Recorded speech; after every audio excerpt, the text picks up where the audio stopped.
हाती घोडा पालखी जय कन्हैया लाल की अशा घोषणांनी शहर आणि परिसरातील श्रीकृष्ण मंदिरे भल्या पहाटेपासून दुमदुमली होती।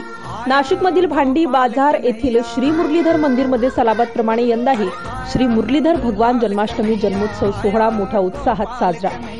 श्री मुरलीधर जन्मोत्सव सोहळ्यात दररोज विशिष्ट रूपांमध्ये श्री मुरलीधर भगवान यांचा शृंगार करण्यात येत आहे। तसेच या जन्मोत्सव सोहळ्यात नाशिकसह नाशिक बाहेरील भाविक मोठ्या संख्येने दर्शनासाठी उपस्थित होते। भाविकांसाठी महाप्रसादाचे आयोजन करण्यात आले होते।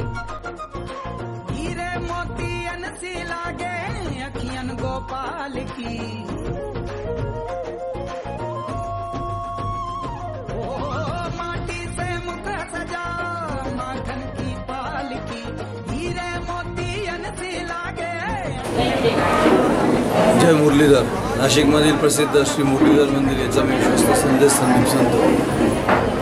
गेल्या 20 तारखेपासून श्री मुरलीधर जन्मोत्सव सोहळा साजरा होत आहे।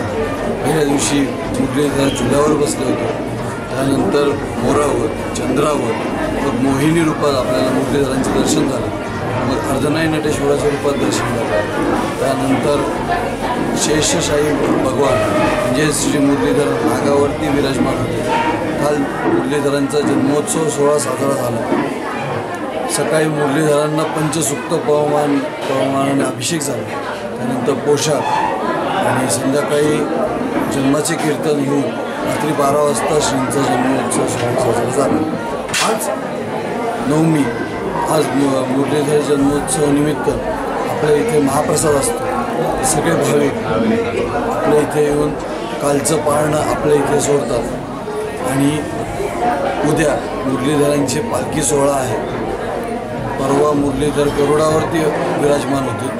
त्यानंतर 30 तारखेला मुरलीधरांना घोंगडीवाल्याचं रूप दिलं जाईल आणि 30 तारखेला रात्री 10 वाजता मुरलीधरांची शेज आरती होईल। पूर्ण उत्सवामध्ये 12 दिवस मुरलीधरांची शेज होत नाही। 30 तारखेला शेजारतीचं विशेष महत्त्व आहे। शेजारतीला उपस्थित झालेले भाविकांना पूर्ण उत्सवाच्या दर्शनांचं फलित मिळतं। जय राधिका गोपाळ, मी राहणार औरंगाबाद संभाजीनगर। इथे मी काल आले जन्माष्टमीच्या कार्यक्रमासाठी।